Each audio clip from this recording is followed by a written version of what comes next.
In this video, you are going to see an example of a ring pour and an example of a flip cup pour. Both of these pours start the same. You start by layering your paint in a cup.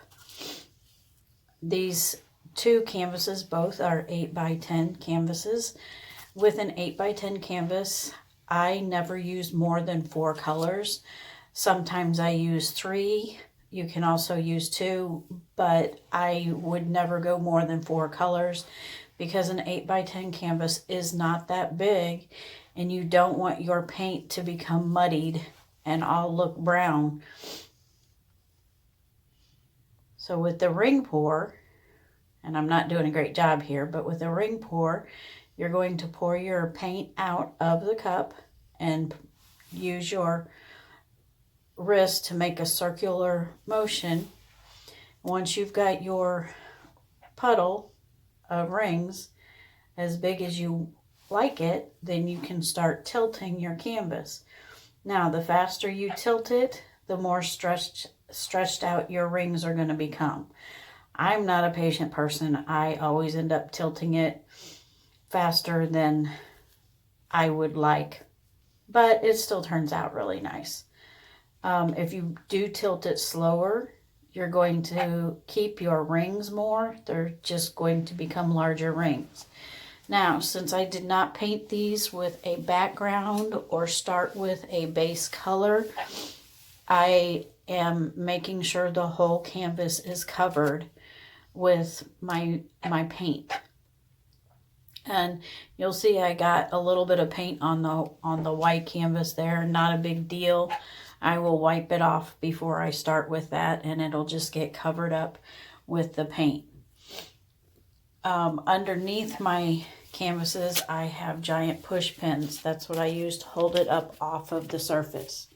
With the flip cup, you'll see here, you turn your canvas upside down on the cup, and then you turn everything back the way it was. You can move the cup around like this if you want, or you can just lift it up. I kind of had a lot of paint go off the side there, so I picked some of it up. And just like with the ring pour, you start tilting it till you get what you want. With Floetrol, a lot of times you will get cells even without using any silicone. I did not put any silicone in any of my paint for these two canvases, but I did end up with some cells. I also go in, you'll see here in a minute, with one of my tongue depressors, and I make sure that my edges of my canvas are painted all the way around. I like that. I don't like white showing through even on my sides or my edges, so I usually make sure that there is plenty of paint along the sides also. It'll continue to move a little bit and drip as it's drying, so you keep checking back on it. Now, usually with these kind of paintings, it's going to take at the very least 24 hours to dry. It may take longer depending upon how much paint you dumped onto your canvas. Please make sure that it's completely dry before you touch it.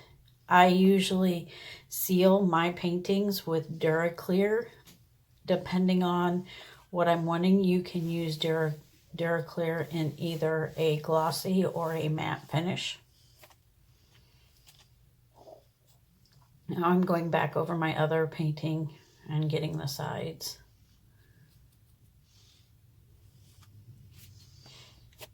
But there we have it. We have two different paintings using the same color palette.